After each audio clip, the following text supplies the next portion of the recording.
మా తెలుగింటి ఆడబిడ్డలు వరుణ దేవుడు మిమ్మల్ని చూస్తే భయపడుతున్నాడు. వర్షాన్ని లెక్క పెట్టుకోలేదు, ఎండలు లెక్క పెట్టుకోలేదు. ఒకే ఆలోచన, గెలిపే ధ్యేయంగా పనిచేస్తున్న మిమ్మల్ని నా గుండెల్లో పెట్టుకుంటానని మీ అందరికీ హామీ ఇస్తున్నా. 2 రోజులే, ఎల్లుండే చివరి రోజు ప్రచారానికి. 3 రోజుల్లో ఎన్నికలు అయిపోతున్నాయి.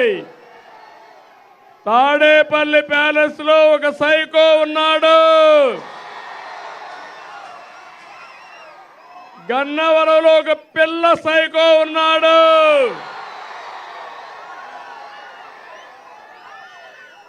కబద్దార్ గుర్తుపెట్టుకోండి.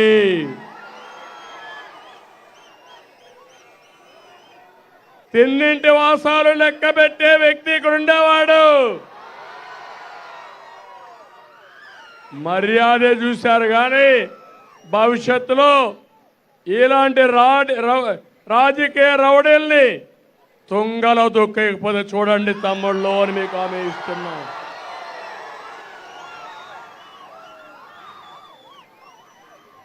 యార్లగడ్డ వెంకట్రావు చదువుకున్న వ్యక్తి,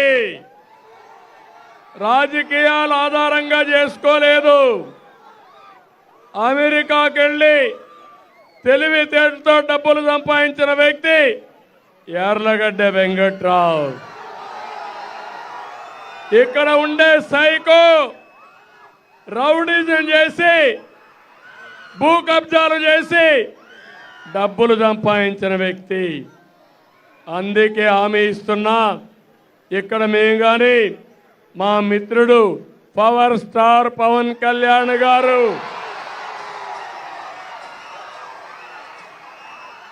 ప్రజలు గెలవాలి, రాష్ట్రం నిలబడాలి,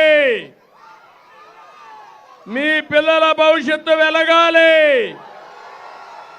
అదే మా ఆలోచన. ఆ ఆలోచన కోసమే పనిచేస్తున్నాం.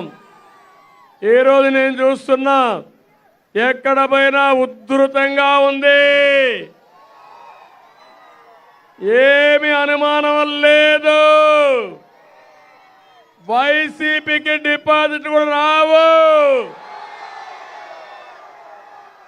చరిత్రలో మీరు చూడని విధంగా సైకో ఓడిపోవడం ఖాయమని చెప్పి మీ అందరికీ తెలియజేస్తున్నా. నవరత్నాలు అన్నాడు. ఏం తమ్ముళ్ళు, నవ మోసాలు అవునా కాదా అని మిమ్మల్ని అడుగుతున్నా. అందుకే మనం సూపర్ 6 ఇచ్చాం, ఎన్నికల మేనిఫెస్టో ఇచ్చాం. మనం ఇచ్చిన ఎన్నికల మేనిఫెస్టో ముందర వైసీపీ మేనిఫెస్టో వెలవెలబోయింది, మంది కళకళలాడింది, ప్రజల్లో ఆశలు పెరిగాయి. తప్పకుండా నెరవేర్చే బాధ్యత మాదని మీ అందరికీ హామీ ఇస్తున్నా.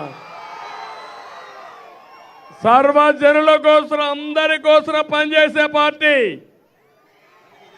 తెలుగుదేశం. అదే మరి ఎన్డీఏ కూటమి.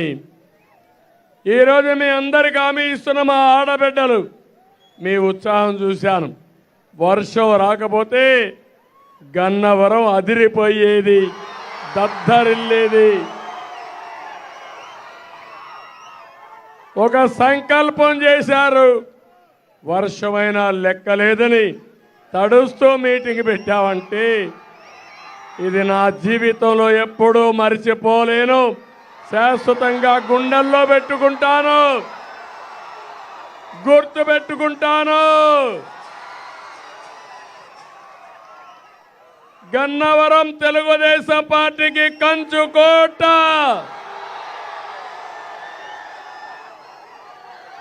తొమ్మిది సార్లు ఎన్నికలు జరిగితే 8 సార్లు ఇండిపెండెంట్ తో కలిపి గెలిచింది ఇక్కడ మనమేనని చెప్పి మీకు తెలియజేస్తున్నా.